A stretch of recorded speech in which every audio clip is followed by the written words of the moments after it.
Hi Richard, here we are on Loose Cannon again, and we're still on our way to Lanzarote, still motorsailing, but at least it's a beautiful day. Now this is an ex-charter boat, about 8 or 9 years old, that Richard's bought. It's a beautiful boat, Beneteau First, 47.7. But Richard actually used to work in the charter industry, so the reason for making this video is so that Richard can tell us a bit about that industry for anyone that might be interested either in chartering or in working in the industry. So just tell us about your experience, Richard.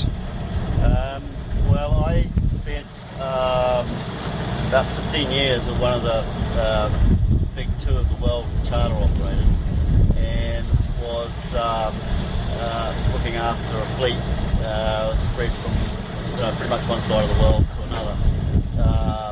Obviously I have managers in each of these places, but so that gave me a pretty good indication as to the different areas that you're in, the different levels of maintenance you get in different areas. Some areas you'll get skilled labour forces, some you won't. So for anybody that's thinking of certainly investing in a charter yacht, then you need to consider where you want the boat to be. And that is a major decision, because at the end of the program, whether it be 5 years or 6 years or 8 years, the condition of the boat that you get back is obviously of great importance to you. So it's a huge subject that will take a huge amount of time to cover as to what to look for. But just to be very careful, and anybody that's kind of buying a boat to go into charter with, for example, needs to have a good understanding of the maintenance levels and the care that's going to be taken with this investment for your boat, which is its investment, for the period of time that's being in a charter, being managed by a charter company. So from the aspect of actually chartering a boat and going on holiday, really that comes down to deciding where you'd like to go, and then after that selecting the best company that's going to provide you with the best possible boat. And there's a broad range of operators out there. There are Mar and Par operators, as I call them, which are very small, almost boutique charter operators, and they in their own right do a very good job. Then you've got the big companies, which were, as I've said already, were the ones that I was tied up with, and they have their shortcomings, along with other companies, but also they have a lot of advantages because they have huge amounts of capital behind them. They're big operators. They're selling yachts into charter, which gives them revenue, and as a result of that, they've got often available cash to spend on your asset to make sure that it's maintained properly. So you've really got to make sure you get the right company to take your holiday with, and then make sure that it's only natural that things go wrong on boats, and it's important that you're not spending 2 days in Anchorage waiting for someone to come out and sort a problem you've got. So you need to understand what support have you got if you have a breakdown and you're 50 miles from the boat. So there's a lot to choosing the charter company as well.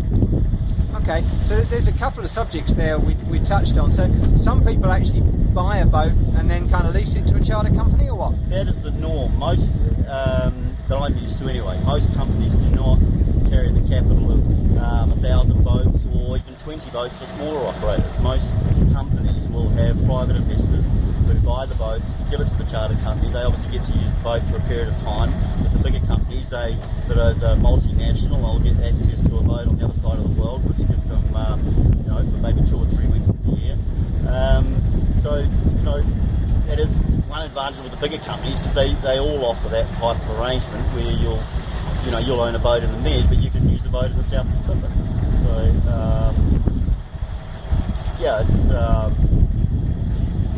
That it's sounds not a bad like... way, but it's no one should ever consider it to be a retirement program.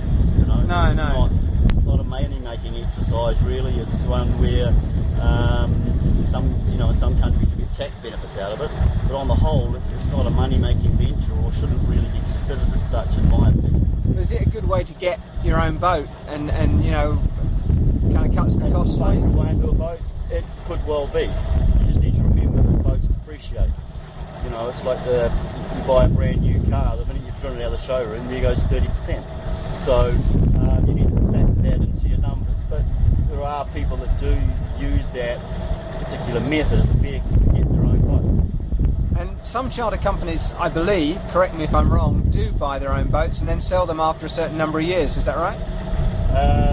That may be the case. It's not usually the case with the bigger companies that I'm familiar with. They will floor plan a fleet of boats that meets their requirements for a certain area. So going into next year, before they go into next year, they'll order perhaps 10 boats for one particular destination, because they know once they've done their numbers which particular boats they need or want, and they'll floor plan the boats, which means they'll buy the boats and then they'll hope to sell them before the charter season starts. Okay, they really, certainly the bigger companies have shifted towards not owning boats. And generally speaking, how long before the charter company decides a boat's too old for them to charter out? I think once again I'm going to be talking to the companies that I'm familiar with. There are some variations on it, but usually the useful life of a charter boat with a company that's trying to maintain a high level of standard and so on will go through about 5 years, and then renew the fleet. So some won't, some may go another couple of years, may go to 7 years, but the reality is that the maintenance costs on a charter yacht go up after about 5 years, or probably about 4 years, and at 7 years you're really having to put some serious money into it to keep it up to a standard where people who are paying a lot of money per day to go sailing, what they expect. So there is a lifespan for a charter boat. Okay, well, I mean, I described this boat as sort of ex-charter, but really it was a sailing school. I guess it had a very similar life. But this boat's 8 or 9 years old, and it's in damn good nick, isn't it? It is. This boat was, first of all, the company that operated it were a Medeco dealer. So they knew, they got access to all the gear, not that anybody else can't, but they had easy access to all the equipment to make sure that everything was maintained on the boat. The other thing was, it was a sailing school boat, so it wasn't actually given to private individuals to just race off and do whatever they liked with it. They always had skippers and a couple of people on board that knew what they were doing. So it was, if you like, someone looking over the shoulder all the time of the people that were on the boat to ensure that it was well looked after. Okay, now I'm planning to upload this to YouTube and then link it to my I Love Sailing page. If as a result of this people have got questions on chartering, then please put a message on the page and I'll try and get an answer for you. I'm not going to lumber Richard with that. But just very briefly, so let's say somebody out there is aspiring to own maybe a 35-foot yacht. They can buy the whole thing and loan it to or lease it to a charter company. What sort of costs are involved? When will it become theirs? And what's the total outlay? Can they finance it? Generally speaking, they can finance it, and there are some yacht charter companies that will, basically take on the financier role. So the arrangement might be that you'll pay X percentage of a boat, for argument's sake, 60-70%, and you get no revenue while the boat's working for the 4 or 5 year period. But when you get the boat back, it's yours. So that's one way of doing it. There's obviously the other way, which is to go to your local bank and borrow money that way based on the income that you generate. There are so many different programs out there. There are guaranteed returns to owners offered by a number of companies. It's been a couple of years now since I was in the industry. There was a time when the company I was with was offering a guaranteed 8% return. So now still well paid. But obviously, if you're going to enter an arrangement like that, you need to be sure that if 2 years a company out of business and a boat is going to be Yeah, that's very true. But if you and I have both run away to sea. We've both got our own boats, and we're at the moment I'm a liveaboard sailor. You are for the time being, at least. But let's say I was planning to give up my job in 5 years' time. But I didn't have a fortune and I needed to sort of pace myself. Would buying a boat and letting the charter company have the first 5 years on it be a good strategy, do you think? Now, you know, unbiased, you're out of the industry now. Yeah, I think it would be well worth a look. Okay. But you need to do a lot of homework, and there's no way that we can cover that right now. But if you do have anybody that has any specific questions, I'm happy to. Yeah, I can email you. I won't lumber you, but yeah, I'm not trying to dodge the question, Malcolm, but it's a huge question. Okay. In terms of the operators, how they operate, where they operate, what size boat they're talking about, how they done their fleet planning. Are you sure that the boat that you're providing them with is actually one that's going to get off the water or on the water for 26, 28 weeks of the year? There are so many different questions that need to be answered to be able to really answer your question. okay.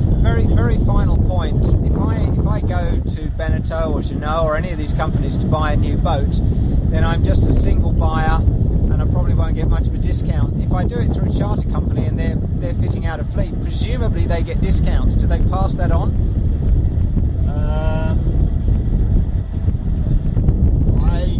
I can only answer that question from the company that I was dealing with. The answer to that would be no. So, Generally speaking, there will be some pass on. You need to remember that it's difficult for most companies to make money themselves in a situation. So a lot of companies will sell the boat, give the boat buyer full benefit and value for money. But at the end of the day, they're not going to pass on huge discounts, because that's what they're going to use to help eventually maintain the boats and ensure the owner gets a decent. Okay. Well, thanks for that insight, and we're going to stop now, and we'll talk about another thing another day. Cheers, Richard. Okay, bye.